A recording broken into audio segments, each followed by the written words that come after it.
Всем привет! Привезти подержанные автомобили из Китая. Сегодня эта идея звучит как никогда заманчиво. Цены на внутреннем китайском рынке привлекательные, а его объем просто огромный. Только в прошлом году продано почти 22 миллиона новых автомобилей. Запрет на экспорт авто с пробегом из Китая сняли еще в 2019 году. А в условиях параллельного импорта для россиян открылись дополнительные возможности. Сколько стоит привезти подержанный автомобиль из Китая, как выглядит эта процедура для покупателя и есть ли в этой затее смысл? Давайте разбираться. Покупка машины с пробегом из Китая выглядит заманчивой по нескольким причинам. Тут и привлекательные цены, и широкий выбор. Можно найти не только машины от местных брендов, но и практически любые европейские, американские или японские марки. Причем есть много эксклюзивных моделей, доступных только на местном рынке. Плюс у машин для внутреннего рынка, как правило, более богатое оснащение.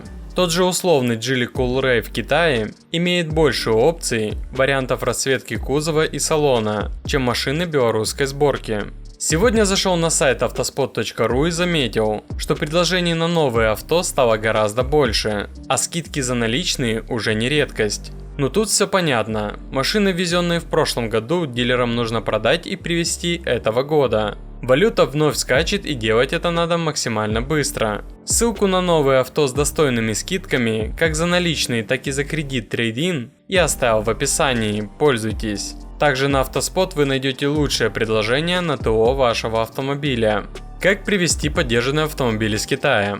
Доставкой подержанных машин из Китая занимаются разные компании. В сети уже можно найти немало объявлений о продаже таких автомобилей. Причем есть варианты в наличии, например в Москве.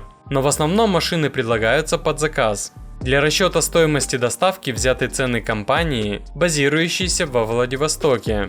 Сначала покупатель вносит предоплату в 60 тысяч рублей. Это фиксированная комиссия. После этого компания в течение 2 суток ищет автомобиль, подходящий под требования клиента. Поиск идет в разных городах Китая. В итоге предоставляется до 5 вариантов по конкретному запросу. Если машина так и не была куплена, предоплата вернется заказчику, это прописывается в договоре. На понравившийся автомобиль делается видеоотчет. За доплату можно заказать технический осмотр с заключением. Стоит около $150. Когда машина выбрана, выставляется счет на оплату автомобиля и транспортных расходов по доставке до Владивостока. Оплату может производить как физическое, так и юридическое лицо. Перевести деньги можно на банковский счет китайской фирмы, либо российскому партнеру во Владивостоке. Далее автомобиль проходит таможенную очистку, оформляются документы, СБКТС и ЭПТС, после чего можно ставить машину на учет. Какие машины можно найти в Китае за 1,5 миллиона рублей? Для примера установлены следующие критерии поиска. Нужно найти свежий седан с небольшим пробегом и автоматической коробкой передач. Стоимость до 1,5 миллиона рублей. За такую сумму в России можно найти бестселлеры Б-класса с небольшим пробегом. Hyundai Solaris, Volkswagen Polo, Lada Vesta. Рассмотрим модели от брендов, которые представлены на российском рынке официально. Geely Grand 2019 года с пробегом в 28 тысяч километров обойдется всего в 1 миллион 50 тысяч рублей. Причем эта цена уже во Владивостоке, с учетом всех пошлин и комиссий. Такой седан оснащается литровым турбомотором на 136 лошадиных сил и роботом.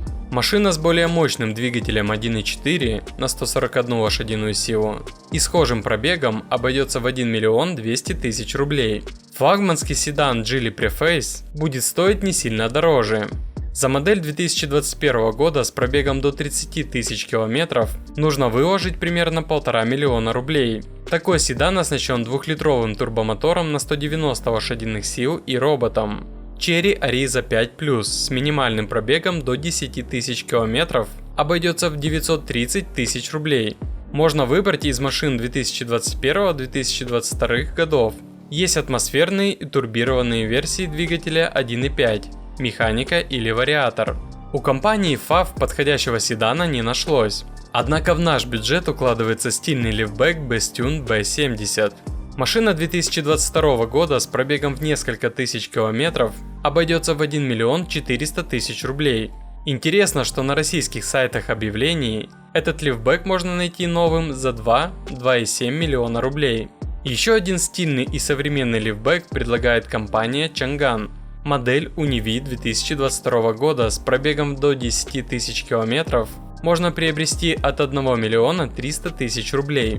Однако на российских сайтах объявлений таких цен нет. У компании Chang'an есть и более бюджетная модель. Как и UNI-V, седан Yado оснащается 1,5-литровым турбомотором и роботом. Такую модель 2022 года выпуска можно найти от 1 миллиона 150 тысяч рублей. Конечно, в бюджет до 1,5 миллиона рублей можно приобрести не только китайские седаны. Для ориентира приведем еще пару примеров. Полноприводный дизельный пикап Great Wall Power также реально взять за 1,5 миллиона рублей. Это будут машины 2020-2021 годов выпуска с пробегом до 30 тысяч километров.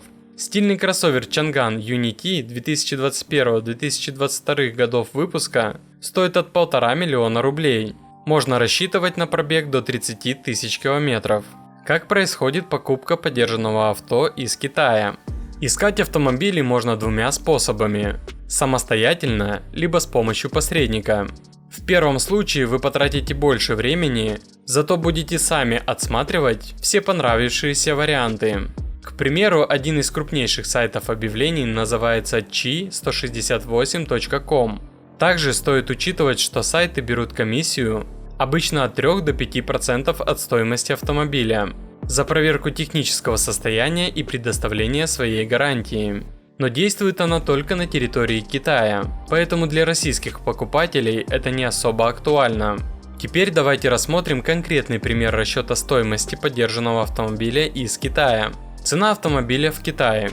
В примере будет машина 2021 года выпуска с двигателем 1.5 на 150 лошадиных сил. На сайте объявлений за нее просят 80 тысяч юаней. Плюс прибавляем комиссию сайта в 3%. Итого получается 82 400 юаней. При условном курсе в 10 рублей за юань стоимость машины составляет 824 тысячи рублей. Фиксированная комиссия компании-посредника. У разных фирм суммы могут отличаться. В среднем это $900. По актуальному курсу на момент выхода видео 66 тысяч рублей. Таможенная пошлина 48%. Сумма будет зависеть от курсов валют. В нашем примере это 397 тысяч рублей. Таможенный сбор 3100 рублей. Утилизационный сбор 3400 рублей.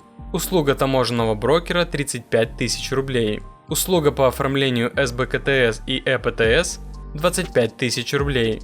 Расходы по хранению автомобиля на временном складе 15 тысяч за 7 дней. Далее по 2500 рублей за сутки. Итого после таможенной очистки, оформления документов и уплаты всех сборов, автомобиль, который стоил 824 тысячи рублей по актуальному курсу, обойдется во Владивостоке в 1 миллион 368 тысяч рублей. Доставка от продавца до таможни в среднем занимает около 25 дней. Конечно, срок может увеличиться из-за большой нагрузки, например, в период празднования китайского Нового года. Доставка автомобиля морем будет дороже, чем наземным транспортом, но быстрее. Машина с пробегом из Китая выгодна или нет? Как видно, даже с учетом немалых пошлин, цена китайской БУ машины для покупателя в России получается интересной. Но надо не забывать и про другие моменты, связанные с обслуживанием. Далеко не на все модели можно найти каталоги запчастей. Качество и сроки доставки деталей могут быть разными. В этом плане менее рискованной выглядит покупка китайских моделей, которые официально представлены на российском рынке.